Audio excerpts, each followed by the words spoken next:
तैयारी स्टार्ट। क्या महिला के बैंक खाते में सरकार की आर्थिक योजनाओं के माध्यम से हर महीने पहुंचने वाले 1000 या 1500 रुपए पूरे परिवार की आर्थिक सोच को बदल सकते हैं? क्या इतनी छोटी राशि बचत की आदत विकसित कर सकती है? बच्चों की शिक्षा और स्वास्थ्य पर अधिक खर्च को प्रोत्साहित कर सकती है? महिलाओं को आर्थिक निर्णयों में अधिक सक्षम बना सकती है तथा परिवार की वित्तीय स्थिरता को मजबूत कर सकती है? यदि इन प्रश्नों का उत्तर हाँ है तो यह स्वीकार करना होगा कि भारत की कल्याणकारी नीतियां एक नए दौर में प्रवेश कर चुकी हैं और फ्री बीज ने महिलाओं को बदल दिया है। प्रधानमंत्री की आर्थिक सलाहकार परिषद का जुलाई 2026 का अध्ययन इसकी पुष्टि करता है। इसमें महाराष्ट्र की मुख्यमंत्री माझी लाडकी बहन योजना और ओडिशा की सुभद्रा योजना का विश्लेषण बताता है कि महाराष्ट्र में लाभार्थी महिलाओं की बैंक बचत में लगभग 84% तथा मासिक व्यय में 46% की वृद्धि दर्ज की गई। वहीं ओडिशा में बचत लगभग 45% और व्यय 28% बढ़ा।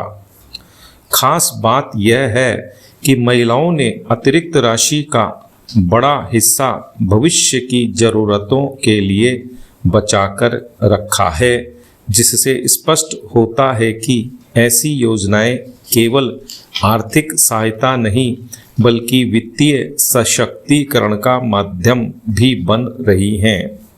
भारत में महिलाओं के लिए बिना शर्त प्रत्यक्ष नकद सहायता की शुरुआत 2013 में गोवा से हुई, जिसे बाद में 2020 में असम ने आगे बढ़ाया।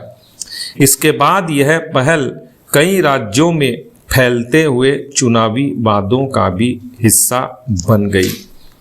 आज 15 से अधिक राज्यों में ऐसी योजनाएं संचालित हैं जिनसे करीब 12 करोड़ महिलाएं लाभान्वित हो रही हैं और राज्यों द्वारा इन पर प्रतिवर्ष लगभग 1.7 लाख करोड़ रुपए खर्च किए जा रहे हैं। आर्थिक सलाहकार परिषद के अध्ययन के अनुसार इस सहायता राशि का सबसे अधिक उपयोग महिलाओं ने बच्चों की शिक्षा, स्वास्थ्य और परिवार की आवश्यकताओं पर किया है। इससे महिलाओं की बैंकिंग व्यवस्था में भागीदारी भी बढ़ी है।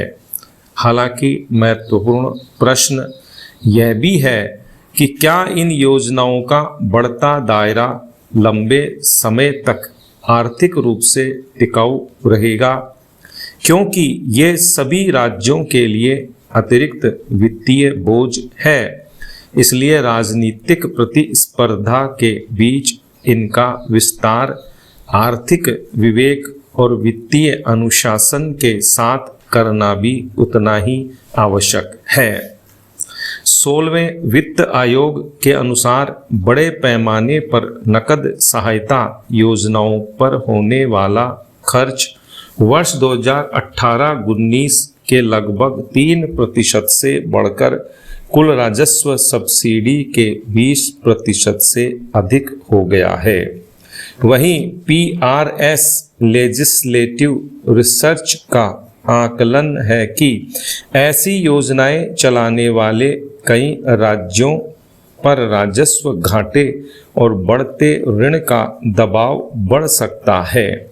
ऐसे में चुनौती यह है कि सरकारें इन योजनाओं के साथ शिक्षा, स्वास्थ्य और आधारभूत ढांचे पर निवेश का संतुलन कैसे बनाए रखेंगी ताकि भविष्य की पीढ़ियों पर अतिरिक्त वित्तीय बोझ न पड़े। किसी भी लोकतंत्र में सामाजिक सुरक्षा आवश्यक है, लेकिन यदि उसका वित्त पोषण उत्पादक निवेश की कीमत पर होने लगे तो आज का सामाजिक लाभ कल की आर्थिक कमजोरी में भी बदल सकता है।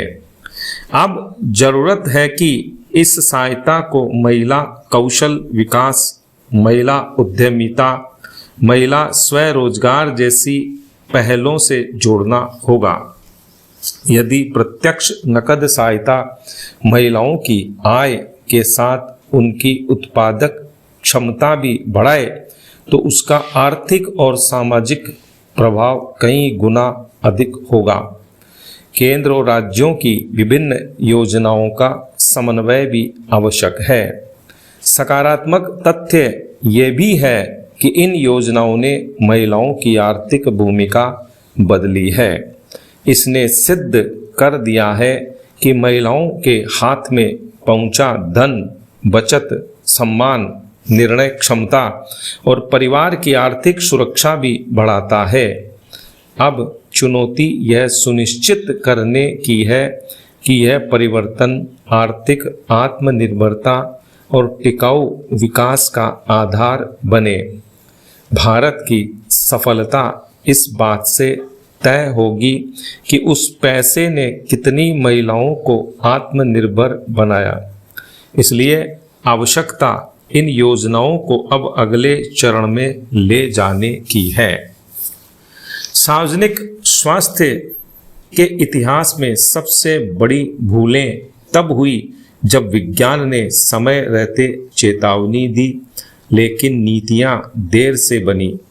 तंबाकू इसका सबसे बड़ा उदाहरण है। इसकी भारी कीमत करोड़ों लोगों ने अपने स्वास्थ्य और जीवन से चुकाई। आज सवाल यह है कि क्या भारत अल्ट्रा प्रोसेस्ड फूड को लेकर मिल रहे वैज्ञानिक संकेतों को समय रहते प्रभावी सार्वजनिक स्वास्थ्य नीति में बदल पाएगा? ये ऐसे औद्योगिक खाद्य उत्पाद हैं जिनमें स्वाद, रंग और लंबे समय तक सुरक्षित रखने के लिए कृत्रिम अवयव मिलाए जाते हैं। पैकेट वाले स्नैक्स, शर्करा युक्त पेय और रेडी टू ईट उत्पाद इसके प्रमुख उदाहरण हैं। विराम।